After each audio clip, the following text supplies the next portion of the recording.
up to us, no one else. It's always up to us. What do we need to do next?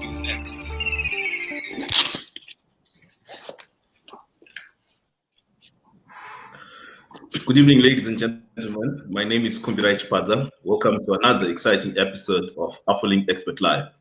Tonight, my two guests are in South Africa and in Ghana. Firstly, I want to say hi, Zach. Hi, how you Zachariah doing? in Cape Town. Hi, Zach. How's Cape Town? Yeah, very good, very good. Thank you for having me. Appreciate it. Thank you. Thank you for coming through. We also have Prince Akpah over in Ghana. Hi, Prince. Hi. How's it in Ghana?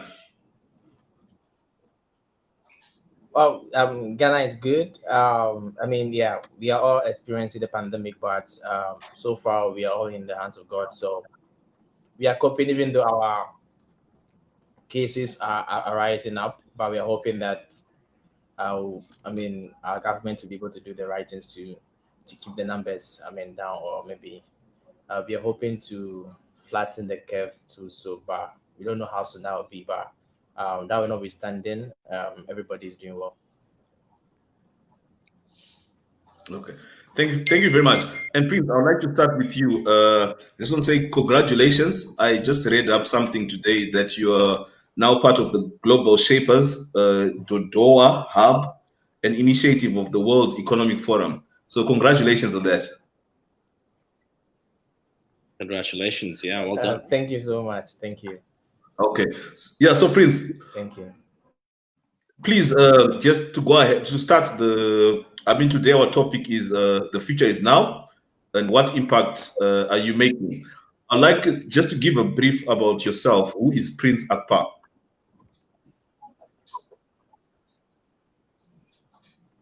Okay, so my name is Prince Akpah.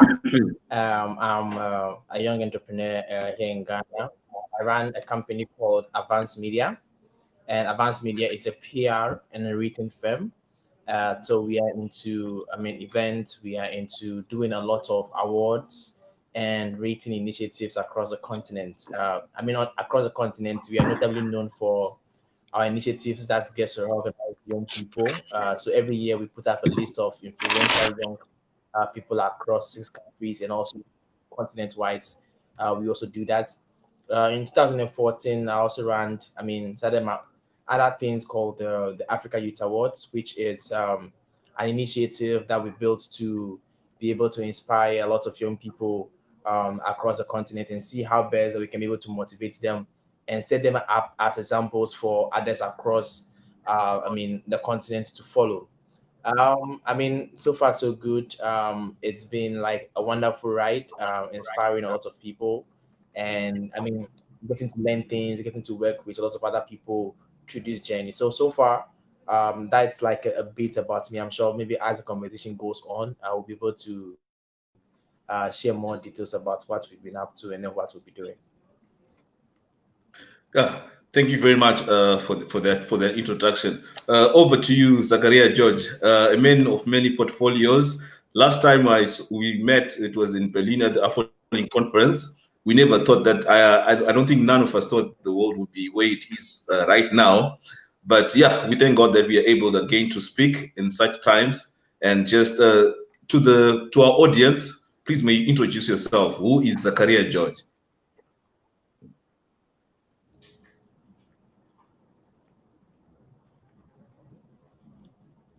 I'm one of the pioneers of the venture capital industry in Africa. I came to South Africa in 2010 from being a career investment banker on Wall Street in New York after I got my master's from Stanford.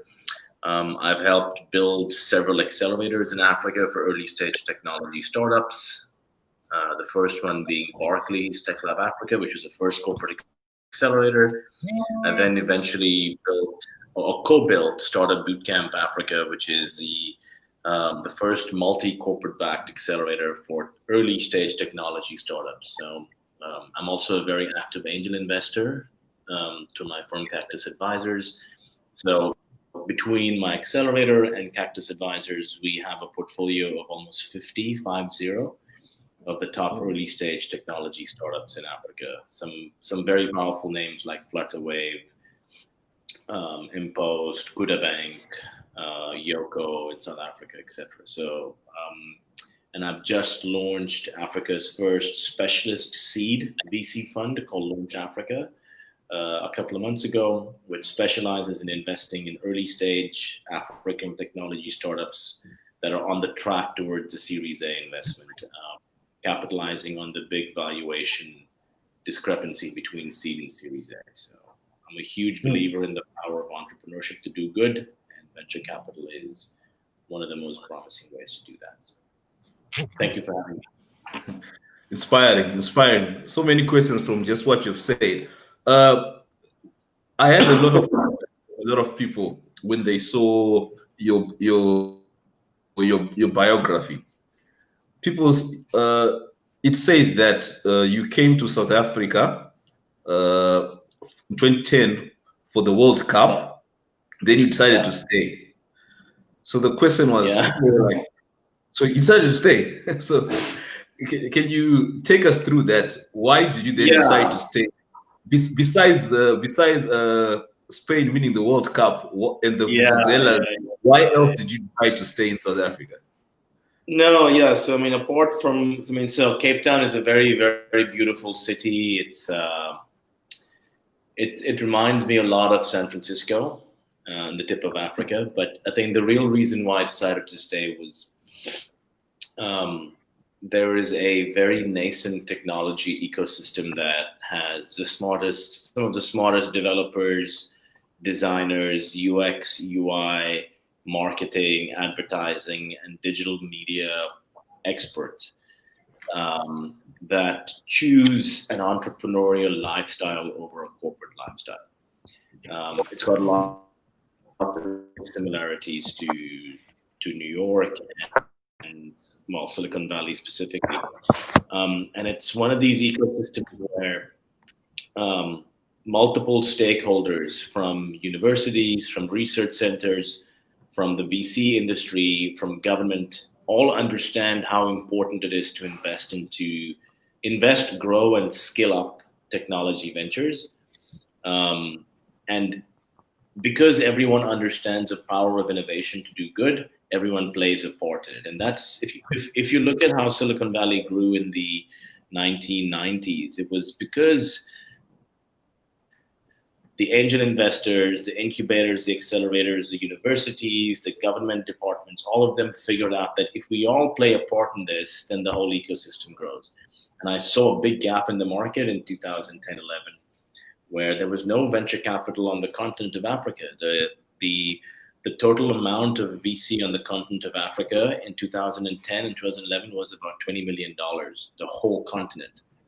And no one, like Nairobi and Lagos weren't even recognized as technology hubs. So I found that as an opportunity to say, I can co-build the VC ecosystem in Africa by choosing to make this my home and help entrepreneurs scale. And that was one of the reasons why I decided, instead of going back to the US and being an investment banker, why don't I help build the VC industry? And 10 years later, the VC industry in Africa is now just over $2 billion in size from a deals perspective.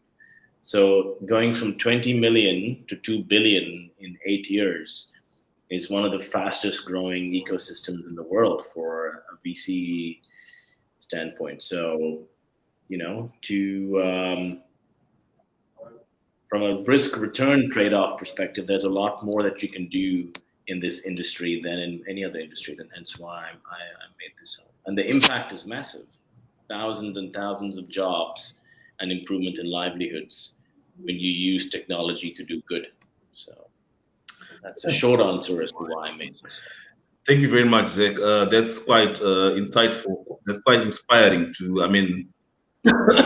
tech to do good. Impact, at the same time, people are also making money. From 11 million in 2010 to a 2 billion industry in 2020. That's I think that was time well invested. Besides the vuvuzelas, I think Cape Town loves you a lot now. So yeah, thank you very much. Yeah. Uh, I think Prince. Thank you. I think we may Prince. have. I think we may Yes, have I can lost hear him. you. Okay, Prince, good. Okay. So I wanted to say you're a man who holds many portfolios, just like Zach as well. How do you find all this time? And tell us a brief about at your young age you have been involved in so many organizations, so many companies. Just tell us how a bit about them, as well as how do you find the time as well. Well, yeah, I'm involved in a lot of activities. I mean, for myself and then for a lot of other people. I mean, the first key one is running advanced media.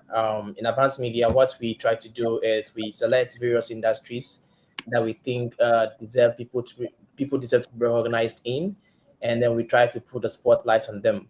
So what happens is, for instance, we started with a ranking called the 50 most influential young Ghanaians, and through that project, we were able to uh, create an initiative that every year we get to organize young people across Ghana. So, I mean, after the first edition, we felt like, okay, this is something that other countries will also like. So we immediately rolled out this initiative in other parts of the continent. So we extended our initiative to, I mean, from to Cameroon to Nigeria to South Africa to Kenya to Tanzania. We did DRC as well. And what we tend to achieve with that was every single year there are a lot of young people doing amazing stuff across the continent. But it's only, I mean, the politicians and the rich people who have made it already that get the recognition or that gets the public attention. So through this initiative, we actually go out there and then like put them in the spotlight. I mean, so we always have engagements of like millions of people like reacting to our stories every year. By preceding that initiative in 2014, I created an initiative called the Africa Youth Awards, which, which was something that we created to be able to inspire people across the whole continent. And how that happened was I actually did uh, I actually did volunteer for an organization called the African Achievers Awards. And when I was able to, I mean, do everything that I was supposed to do for them, I actually thought that, okay, if they are awarding influential people, why can't I create something for young people across the continent? So that's how come we did Africa Youth Awards. Finding time to do all these things, I think it's about how I plan myself and give priorities to a lot of things. I also get time to volunteer for lots of organizations. Currently, I'm running a campaign for Africans Rising, which is in support of very activists and journalists who have been imprisoned by other governments. I do rankings for organizations like Reputation Pool. I do media relations for organizations like WhatsApp TV, and I mean a lot of other organizations. But as I said, it's about how you find time and I mean and give priorities to things that you get to I mean achieve the maximum results out of it. Okay, just a follow up to that question, Prince. Why awards? Why did you go into this particular field? Well, I think yeah, I mean, I like recognition. One that, as I said, I volunteered for an organization. I realized that, well, they were awarding a lot of big people, but the young people were not really getting the needed attention. So the first award that I created is called Be a Girl, and Be a Girl was an initiative that I created to just go to various primary schools and I mean pre-tertiary institutions to create a platform to award young girls and create clubs for them. I mean, we're not too successful with it because it was using my own fund to push those activity. But what I achieved with that was it gave me a good foundation to be able to know what I want to do with awards. So after doing Be a Girl, where I was going to schools, awarding young girls and trying to inspire them, trying to use the local stories in the communities to inspire other girls, the reason why they need to be in school. I use that as a big foundation, good foundation to create other initiatives. Now, when I was creating Africa Youth Awards, I was inspired because I had volunteered for an award ceremony, which I felt like, wow, this is a big platform, and I can also do similar thing. The only thing that made a difference was about how I went about it. Now, the first key thing was I knew it was a fresh idea. People wouldn't believe in that much. So the key thing I did was how can I create something innovative? So I decided to create an online award. So even though we were an award initiative, we were not necessarily putting up events like doing a lot of big conferences for people to come and sit down, but we organize every single thing on online platforms, and then people get to inter. And when the first year we did it, we had over only 60 nominations. But I can tell you, within 2 years, the nominations were like over 1,000. We're getting thousands of Wow. nominations every year because of maybe how everything went out. And I mean, from there, we also created more initiatives called the 100 Influential Young Africans. So every year, my team and I sit down and we research on who are the young people across the continent doing amazing stuff. So the reason of me going to award has just been about the successes that my previous initiative has chalked. So anytime I want to do something new, I just have to recount on the previous things that we've done and see how we have carried them out and how people have reacted to them. Sometimes the testimonies too is very inspiring. I mean, I get a lot of testimonies from both the old and young people who says one, the stories they read in our list is inspiring. Two, the people on the list also say that okay, because of them being on the list, they've been called for a job, or they've been called for a contract, or they've been promoted at work, or they've been given a new position. So I feel if I can be in this space and try to encourage a lot of people, then it should be very good. One of the key things that we recognize also is we've been able to build a very good network across the continent. So, and we are giving voices to a lot of people who do not have that. Um, I mean, the opportunity to voice out what they want, what they really want to do. There are people in the rural areas doing lots of stuff, but nobody will go and organize them. But through our initiatives, we are able to how do I say it? We are able to, I mean, inspire, motivate, do all the things for lots of people that, I mean, they see it and they go like, wow, what we've done are really good. Yeah.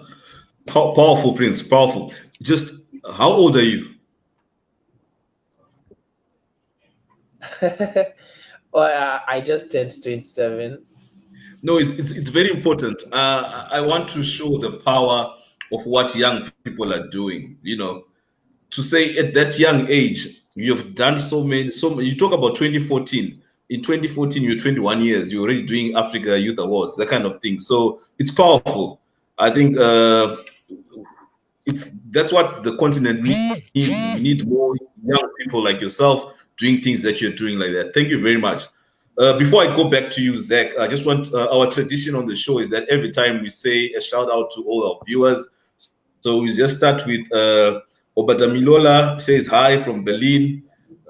Nicola, hello from Austria. Chelsea Msonza, hi, my name is Kuzi from SA. Good program. Thank you very much. Uh, we have Pride, he says hi. We have Sifas Matono watching with us. Masimba, greetings from Amsterdam.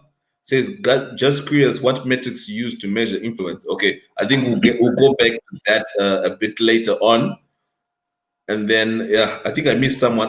Melania Keita. Hi, Melania. Greetings from France. And Egna, hey, they watching from Zimbabwe.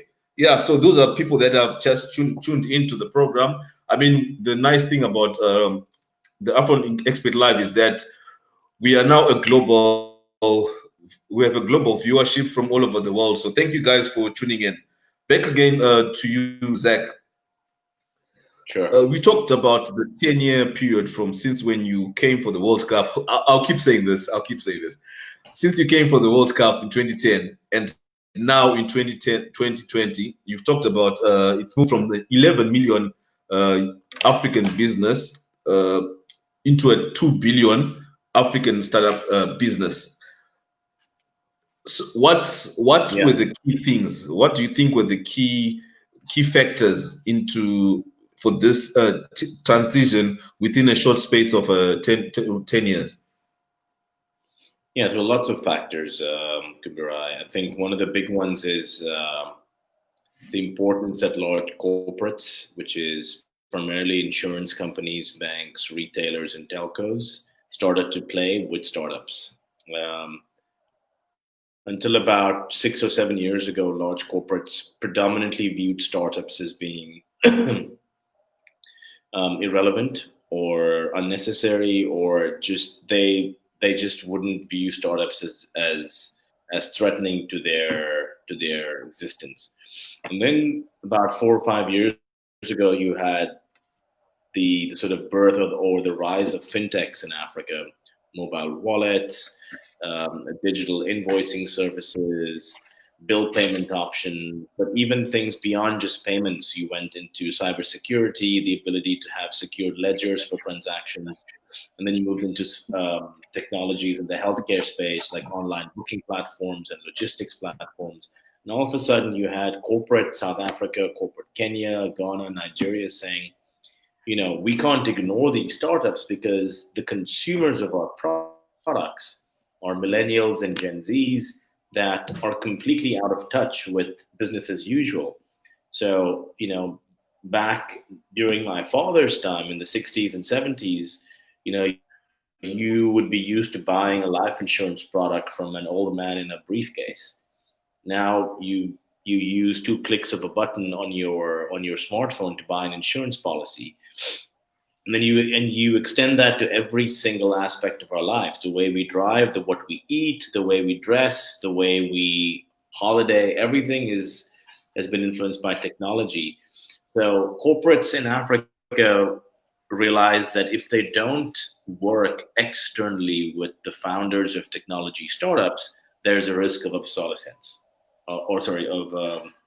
obsolescence, right? So one of the things that I strongly believed in was it's not just about attracting funding. Funding is an important perspective of how a startup grows, but it's not the main aspect. The main aspect of growing and scaling is the ability to form B2B partnerships with large corporates. And why is that important? It's because it lowers your cost of acquiring customers. So if it costs you $5 to acquire a customer, and let's say you're in the business of selling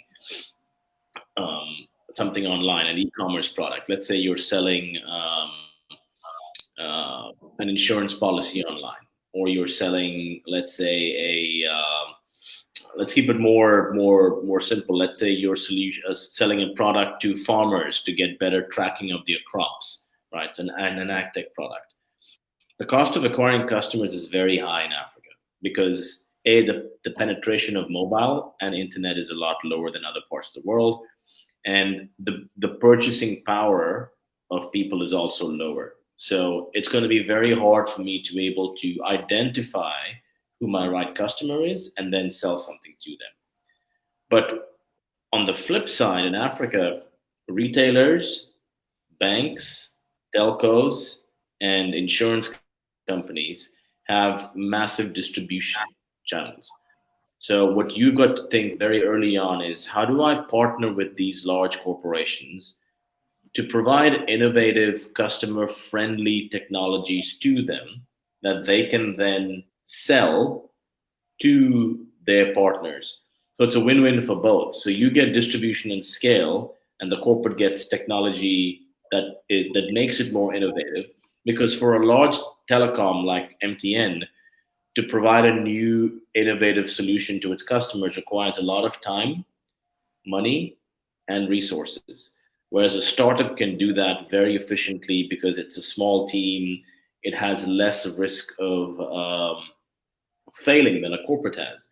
So one of the things that we did very early on in our Accelerate programs is we taught corporates to work with startups using concepts of lean startup, agile, methodologies, and using design thinking elements to try and do multiple what we call POCs, or proof of concepts, with startups. And if it fails, it's okay because it doesn't cost a lot of money.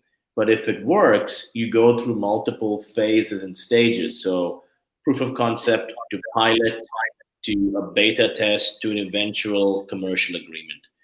And a lot of corporates today are very smart about how they interact with the customer. So the corporate always owns a customer, but the technology is always owned by the startup, right? That's a very important. So I'm not sure if our users are familiar with the term called white labeling. White labeling is when a corporate uses the technology of a smaller startup, pays a startup a license fee, but the customer only interacts with the corporate, right? So that is a way in which the startup can get a lot more customers with very little marketing, and the corporate is able to show how innovative it is, even though they didn't build it themselves, and they're just paying a license fee for every successful sale. So that's one of the reasons why venture capital grew very quickly, or has grown very quickly in the last 5 years in Africa. Wow. Actually writing notes because I'm. This is an important workshop session that I'm going through. That I mean, these are very key points. I mean, from an outsider's perspective, a lot of people, when they look in terms of Africa, when they look at startups and they look at the private sector or corporates, they sort of see as if these are two divergent paths. But yet, there's a lot that can be gained from the two sides converging and collaborating together. And thank you for actually demystifying this to say, no, these entities actually need each other. So I mean, I know a lot is going on in South Africa, Kenya, Rwanda, Ghana in this sphere, but it's also good for other African countries as well and private sector to understand that they also need to go to the new what's happening in the bigger parts of Africa. Yeah. Over to you, Prince. Our topic today is the future is now. What impact are you making? I mean, already you're 27 years, and what you have said already to me it's impact. But to our viewers, what do you think is the impact that you're making on the continent in terms of what you're doing with the awards?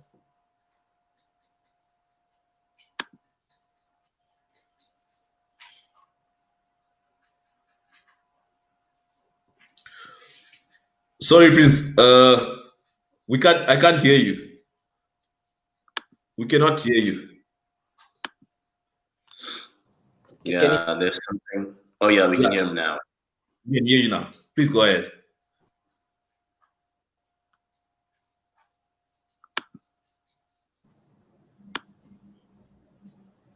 yeah, can I go ahead now?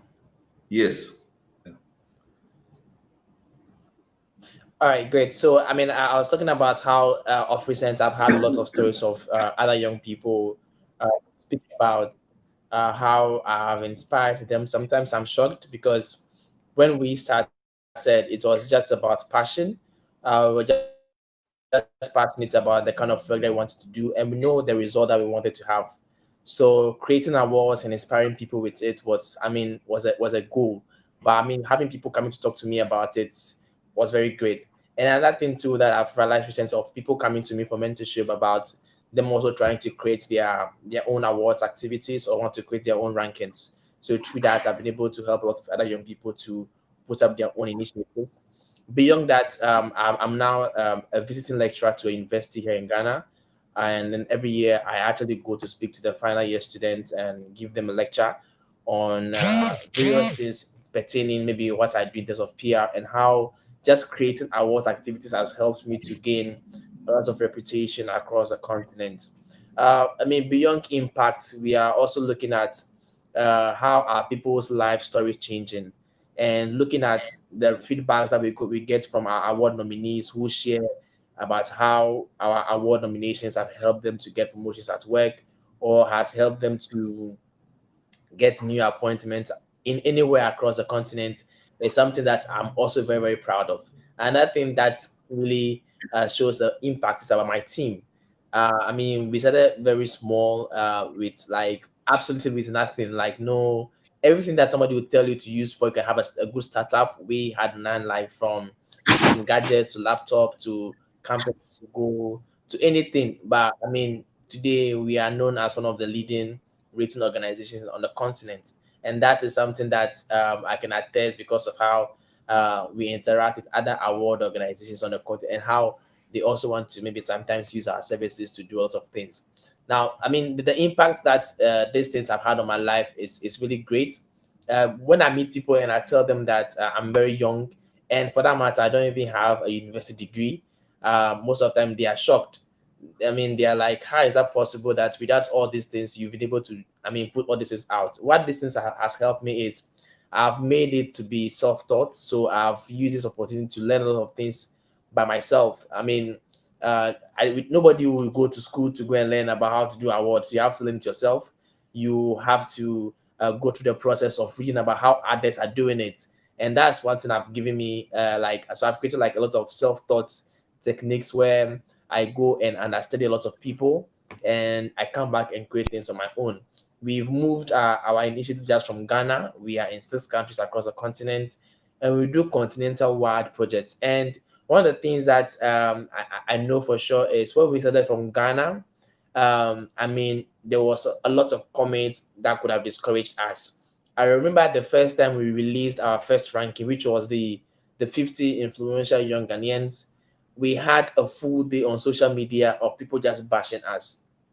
One, they were questioning the credibility of the organization because yes, nobody has ever heard about us. They were questioning the personalities behind the organization because we do not have the required educational qualification for them to see that okay, these people are credible or other stuff. But as time has gone on, we have been able to prove them wrong. I mean, I remember like our first ranking, I nearly cried because the insults on our social media platforms or the insults under our posts on social media were just too much. There was nobody there to encourage us, to tell us, okay, what you are starting is good. And also because we were trying to pioneer something in Ghana at that time that nobody has ever seen before. So there were a lot of questions. But I mean, we had to prove to them that yeah, we are up to the task. So one of the things that we did was we're not going to stay in Ghana. We moved from Ghana, we went to other 5 countries as a go. And we realized that okay, in those countries we were easily accepted. We were, I mean, welcome, even though we still had to struggle to be able to make a statement about our initiatives. It was a good opportunity for me to learn. And I can tell you that it has not been a journey without challenges. I can tell you there are people who were offering their support, but they had like other motives. There are people who wanted to help, but I mean, it was not really coming out from their heart. I mean, they had other things that they wanted to make out of it. But so far, so good. This initiative has helped other people to advance their careers. And for me, I always use myself as an example. There are a lot of young entrepreneurs who see that Africa has lots of challenges. That does not make it easy for them to create businesses or to create things and maintain them. But for me, this has given me a lot of testimony about how, as young people, we can stick to our passion and build and be able to build a life out of it. As I said, I don't have a university degree, but I'm actually invited to universities to come and give lecture to students. And that is something that has never happened to a lot of people. You have to be old, achieve a lot of things before you even have an opportunity. And all these things also, I would like to credit my mentors for it. As I said, I like understanding a lot of people because I didn't go to school to learn this. I have to go and listen to people who have, I mean, walked the path that I want to walk. So my first person was Barrister Rex Deminabo. He founded African Achievers Awards. I remember calling him and telling him that, oh, I have this idea that I want to create African Youth Awards. And he was like, wow, go ahead and do it. And then he offered his blessings.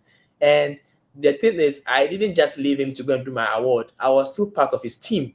So me being part of his team was an opportunity for me to always to keep learning about what is going on in the industry and how to do things better. And that's what has helped me. So if you go to my website, I have a tall list of mentors. For me, I call them class of mentors for people to know that it's not just about we ourselves sitting down and creating things, but it's about us understanding a lot of people, getting to know how the industry is run, or getting to know the path that they have also worked. And through that, we can be able to do a lot of things for other people through ourselves because of the experience that we are also building on our own. As I said, I mean, even though I'm always giving out awards, through this, people have also seen me and be like, okay, Prince, we want to give you an award. And I mean, sometimes I've had opportunity to even consult on very big award ceremonies, which had very influential individuals, I mean, in Ghana and across the world, across the continent on it. And I've also gotten the likes of the Deputy Secretary General of the United Nations. I've gotten about 5 presidents endorsing my work. I actually boast that there is no media network across Africa that has not published anything about me or anything about my initiative. And that's something that's really encouraging for people because they want Yeah. to know. I mean, it's been like a long years. People don't have to question our track record anymore because they just have to go and Google and realize that okay, this is coming from a good organization. Last year, we launched an initiative called the 100 Influential African Women, and when we were doing it, my team was very skeptical. They were like, "We've never done anything for older people before. This is going to be our first time." And I can tell you, within a week, we had about 200 different media houses publishing that list. Within a week, over 200 media houses publishing the list that we did on 100 influential African women, people from the United Nations, from African Union, from the International Criminal Court, and all of them were discussing the list on social media. And we felt like this has been a good part that we've worked. And like I said, it's passion that has led us to this time. And I think if other people, young people who want to impact the world, they can follow their passion, get mentorship from other people, and I think they can also be able to achieve what they want to do. This is quite powerful and inspiring. I mean, you talk about you don't have a university degree, but you're talking actually invited to universities to speak. You know, it could be a song that is out of America. It could be a song that every young person also talks about and thinks about. I mean, this is quite great, Prince. What I can just say is the impact is there for everyone to see from already what you're doing in that sense. So keep doing what you're doing, my brother, and we stand with you in everything that you do. Thanks a lot. Zach, over to you. What challenges stand out for you as also coming from the investment side, as well as someone involved with startups, in terms of what challenges do they face in Africa as well? Similarly, because I also know you do startup bootcamp as well. So what are the startups also in terms of finding funding? I would want you to answer it from both sides since you're also involved at both ends of the spectrum. It's a question that gets asked a lot. So I think I'm going to summarize it as there's 5 major things that investors look for at the early stage when they look at evaluating companies. And it's I'm going to make it very simple and give you like an acronym. So it's 5 T's. The first one is your team, right? So the first thing they look at is how powerful is your team, and when they look at a team, they look at, first of all, investors always prefer companies that have more than one founder. Having a single founder is too risky. And having a blend of founders with different perspectives always adds a little bit of stability and dynamism to a company. So the team is very important. They look for track records. Investors prefer entrepreneurs that have run at least one successful startup before this. The average age for entrepreneurs in Africa that run businesses is usually a lot higher than in Europe or the US. Whereas in the US, you'd see a lot of startups where the founders are in their mid to late 20s, running their first businesses, and then they go on into their 30s for their second or third startup. In Africa, you tend to see most founders tend to have gone to university, worked at a big corporate for a few years, maybe at a management consulting firm, and once they have enough savings, they then end up taking on a startup. So finding the right founders and then the right team around that is super important. So the strength of the team is almost more important than the product. Another aspect is the fact that most startups pivot several times during the course of their business life cycle. And often the product is not as important as the individual or the individuals running it. So a common refrain is, investors would always back an A team with the B product, then back a B team with an A product, because the right team can change the product to make it suitable for a market. So team is the most important thing. The second thing is what I call TAM, which is your total addressable market. Why is that important? VC is a very different asset class to private equity or listed securities. VC is a very risky asset class, right? One of the biggest disclaimers I say to anyone looking to be an angel investor is you should be prepared to lose almost all your money at the outset if you get into the angel investing VC industry. So you've got to be able to understand, how can I create exponential returns on my investment? And one of the only ways you can do that is if the market size for your product is also equally big. So the rule of thumb that a lot of VCs and angels look at is, if your total addressable market within 5 years of you launching is not at least $100 million, your addressable market, there's no point going in, right?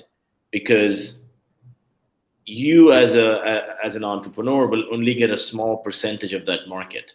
So if your market is not that big and you're getting a very small portion of it, then how do I make? VCs need to make 3, 4, 5 times their money to cover the costs of significant failure in VC portfolios. So, the average VC portfolio, you only have, more than 50% of VC-backed companies fail. So you've got to have outsized returns from the ones that do well. As a result, you need to have very big addressable markets in order to make those bets. So total addressable market is a very important thing. Number 3, we look at traction. And traction comes in many forms. In the venture capital industry, EBITDA and profitability is not as important as in the SME industry, where profitability is overvalued. What's the important metrics to look at as an angel and a VC, especially if you're looking at tech-backed companies, is how quickly is your top line growing? So is your revenue growing month on month by at least 10% month on month? And how is your customer acquisition cost changing over a period of time? So am I getting more efficient in the way I acquire customers? And once I acquire a customer, how long do they remain with me? Right? So that is an important factor. So how does your cost of customer acquisition vary with your customer lifetime value? So traction is super important. So traction is, again, measured by number of customers, number of contracts, and how your revenue grows over a period of time. And before VCs investors look for technology, you've got to have something that, and why technology is so important is technology is the one thing that allows you to scale. So, you can own a shop that sells pies or a shop that sells shoes, but if you want to open 2 shops or 3 shops or 5 shops, you need to borrow more money to get more shelf space, to get more floor space, to buy more inventory. So it becomes very expensive to scale, right? Technology, which could be as simple as e-commerce or a chatbot or something to make your business easier from a customer experience perspective and a distribution standpoint, technology has the ability to help you scale quicker at a lower upfront expense. That's why VCs, for example, will invest in health tech companies that do platforms or remote surgery or diagnostic tools versus investing in a hospital. It's the same thing with school. VCs won't invest in a school, but they'll invest in technology that makes distance learning faster, quicker, and more accessible. So technology helps companies scale, and if you can prove your technology early on, it works. And then the last factor, which is, even though it's the last, it's often the most critical factor, is T for timing. So how do you know when to time the market? Are you an early adopter? Do you want to be the first person in the industry taking all the risk, releasing something into the market when your market doesn't understand what you're doing? Or do you want to be the second or the third player and ride on the coattails of the mistakes that the first entities made?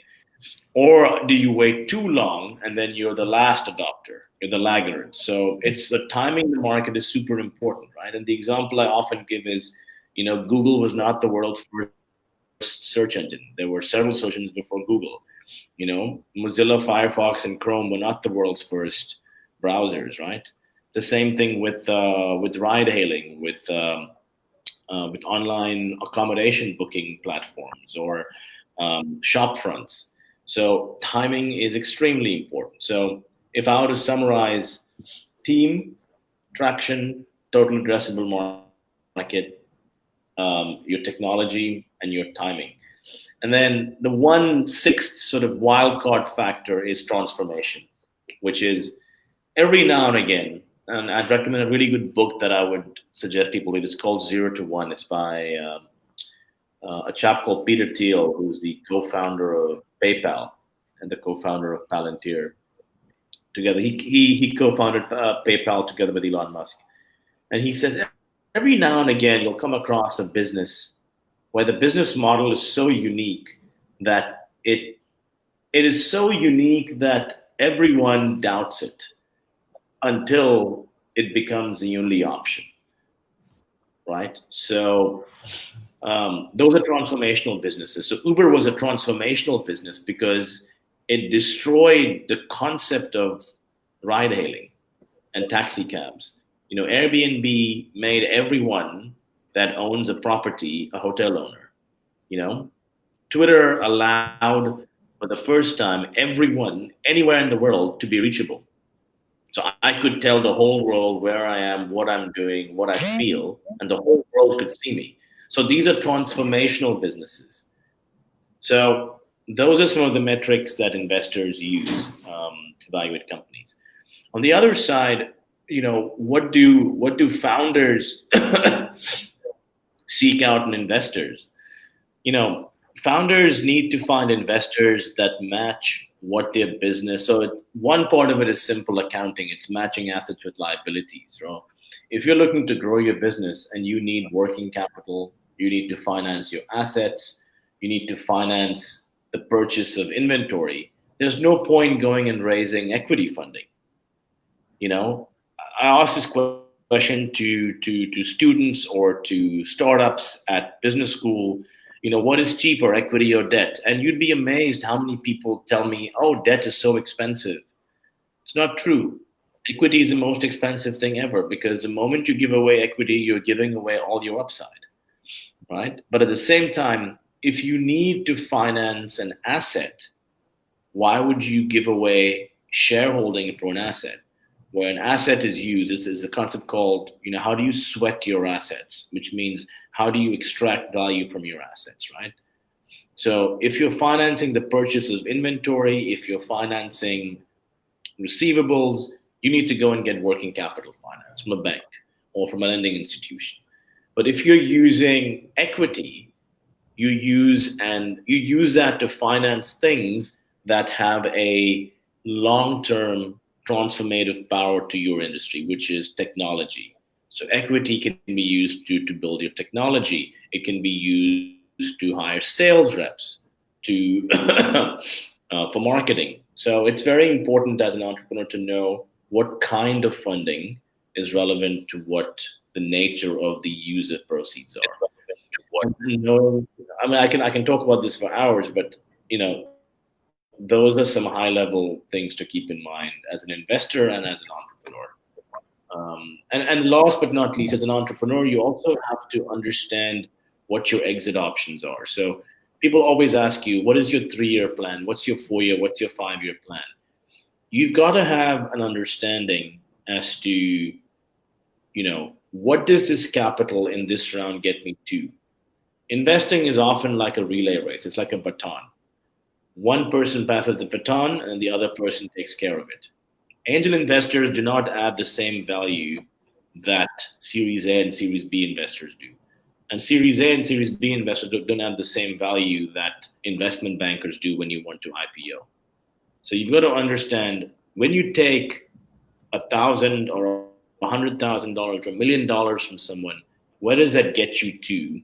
And you've got to be able to explain that very succinctly to an investor so that they know that their money is being put to good use. Yeah, that's a long way of saying a very important thing, but yes.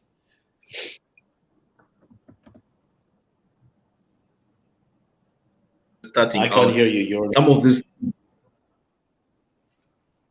Oh, sorry. Hello. Can you hear me now? I'm here. Yeah, I can hear you. Okay. Yeah. So I'll just say to you, this is good for our founders and our entrepreneurs who are also starting out as well. Yeah. Thank you very much for that insightful and quite relevant information. Maybe some may be lost in the terminology, but at the end of the day, we also send out to you from the AfroLink team in layman's terms as well. Our time is running away, but Sven from Hamburg say hello from Hamburg, from LeadHub. Hi, Sven. Srivanka Isaac says partnerships are vital to growth of a startup. It's an open door for opportunities. True that. Verena Rentrop, good to see you. Chocolate Angel out of Finland. Nice to see you again, Verena. Maximba says, question for Zach. The area of angel investors and VC is one which is often misunderstood. What role does an angel investor play in due diligence, etc.?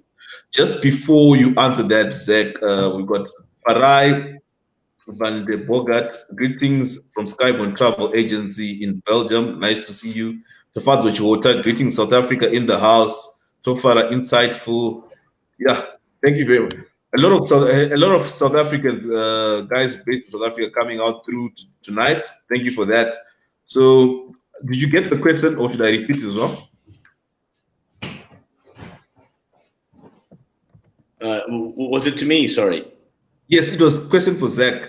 The area of angel investors and VC is one which is often misunderstood. Yeah, no, sure. No, I got it. I was trying to chat in the chat box, but they wouldn't let me. Okay. Yeah. By the way, the 5 T's are team, traction, total addressable market is also extremely important. Yeah. So angel investors come before VC. So if you look at the life cycle of funding, you typically look at the founders. Founders have their own capital. It's called bootstrapping. So you raise your own capital. The next round is typically friends and family that give you enough money to sort of build a website, a wireframe, some sort of traction, etc.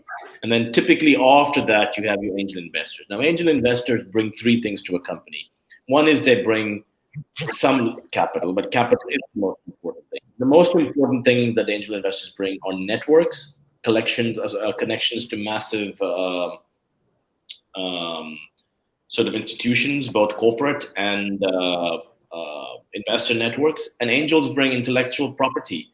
So typically you'd see an angel investor that is an expert in his or her industry. So someone that's, for example, a banker or an insurance executive in a later stage of her life or his life starts making investments into insurtech companies. A financial services person to make investments into fintech companies. So angel investors bring a lot of connections, a lot of IP, a lot of understanding, and a lot of technical knowledge. In addition to that, they give you some capital, right? So the DD process of an angel investor is very much around what value can I add above and beyond capital to this person, and how can I get them to a revenue positive, to a post-revenue state where an early stage seed VC can now invest in you. So that's the importance of angel investing. It's networks, intellectual capital, and then money. Angel investors typically don't. I'm sorry. Some angel investors will invest in companies at a later stage too, but most angel investing typically happens after friends and family, but before a VC. There are certain angels called super angels that will come in much later at VC rounds, but for the most part, angel investing, you look at between $10,000 to $100,000 is your average angel investing check for a startup. Okay. Thank you very much. I hope you were answered, Masimba, with that. Next one, Prince, are you still there? I don't think Yes, I so. am. Oh, is he He's there? Oh, I okay. couldn't see him. Okay. Okay, good. I think we are our time is running out as well. I'll probably. What more do you think needs to be done in terms of recognizing talent in Africa, Prince, within the awards and inside portfolio that you work in? What more what needs to be done? Come again. I said, what more do you think needs to be done in terms of recognizing talent within the African entrepreneurship and startups space?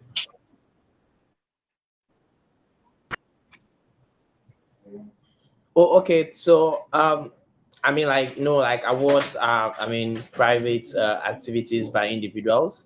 But I think if governments like across the continent get to put it in place and try to make it more structured, there are most at times where we see state awards going to individuals that we've never heard about.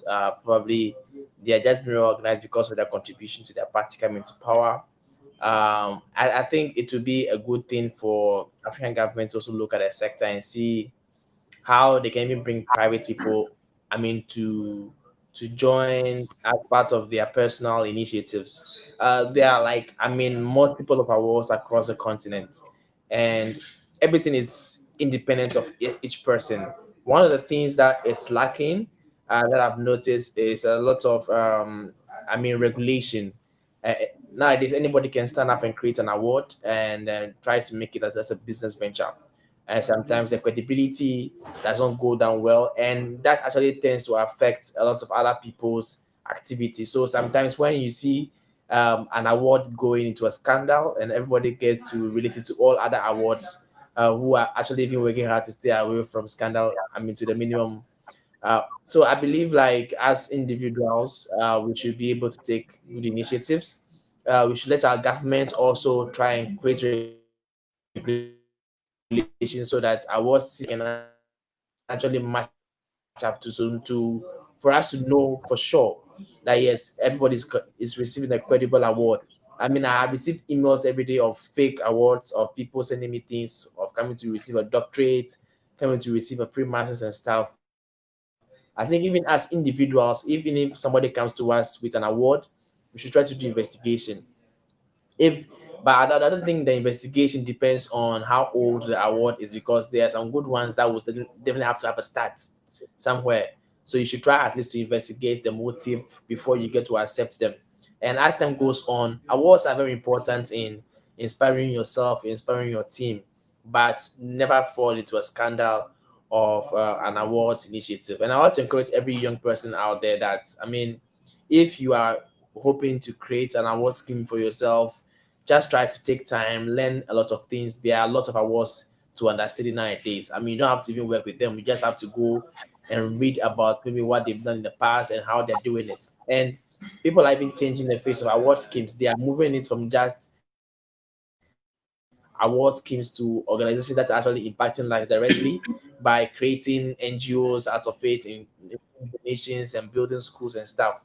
So I believe the future looks great for the award scheme. As I said earlier on, let's get government on board to create regulations for it. Government should also partner with the private award organizers to be able to make the system credible and give them the needed support. They should also include them in organizing these awards, so they can also get experience about how all those are put together, so that at least can boost their confidence, and it can also boost their portfolio to become better individuals or better organizations. Thank you very much, Prince, for that. Uh, Zach, my final question will be it's twofold.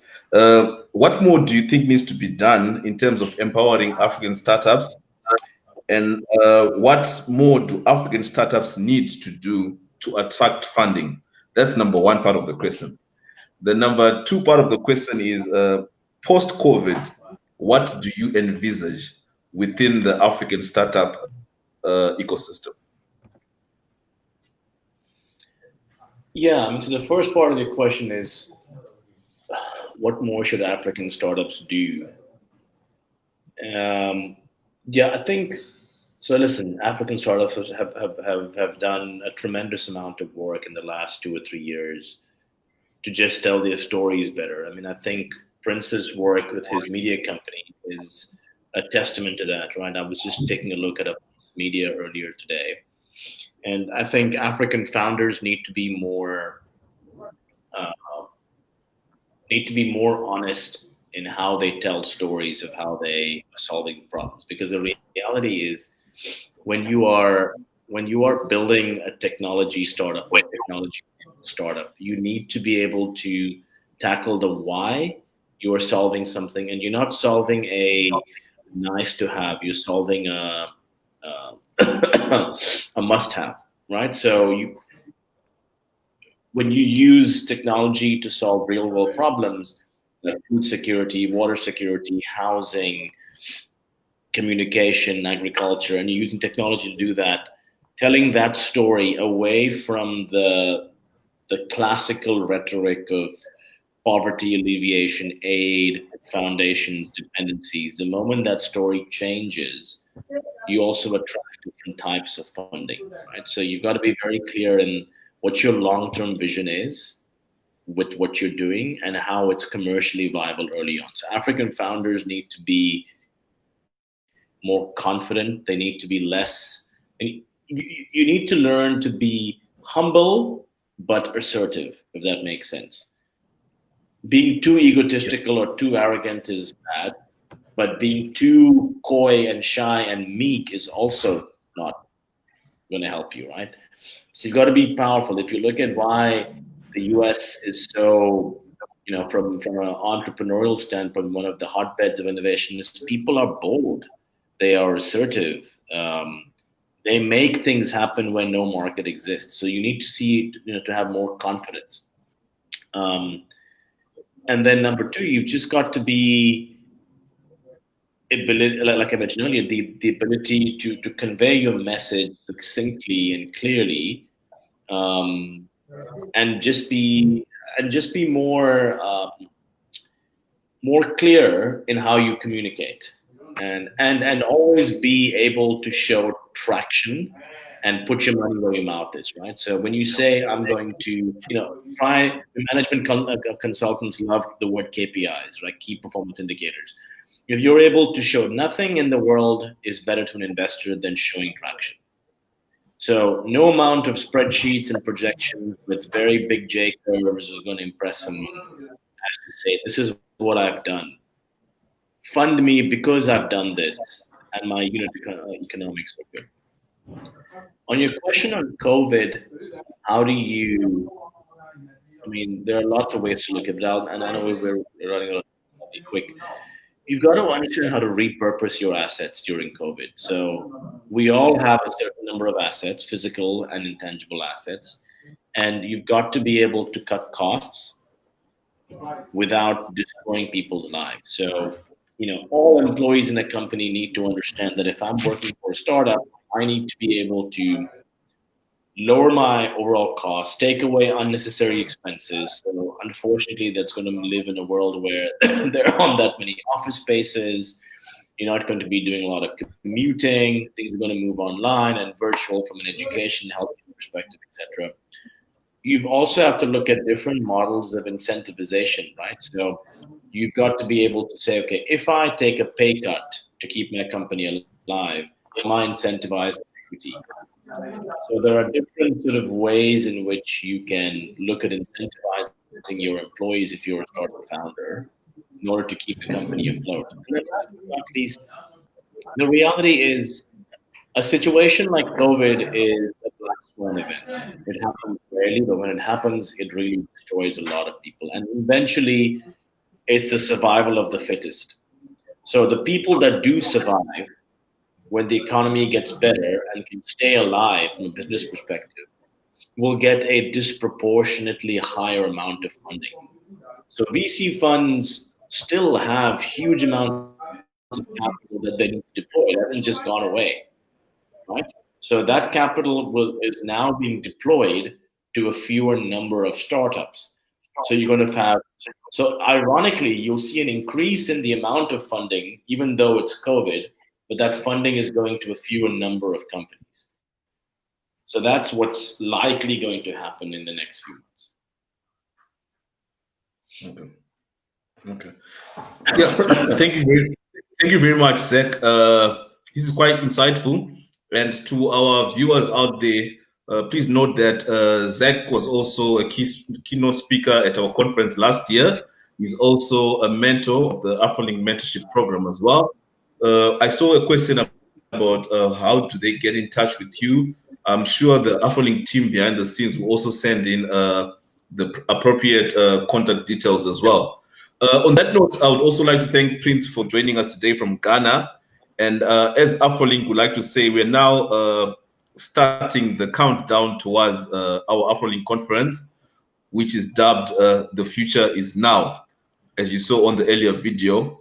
And from next week onwards, we also have new interesting insights, new competitions as well to keep the viewers engaged, as well as for you to get something to win as well to do with the conference. So please stay tuned. Let's meet again next Thursday on another episode of AfrolynkExpertLive. To Zach, thank you for tuning in from Cape Town. To Prince, thank you for tuning in from Accra. Have a good night and thank you. Cheers. Cheers. Thank you.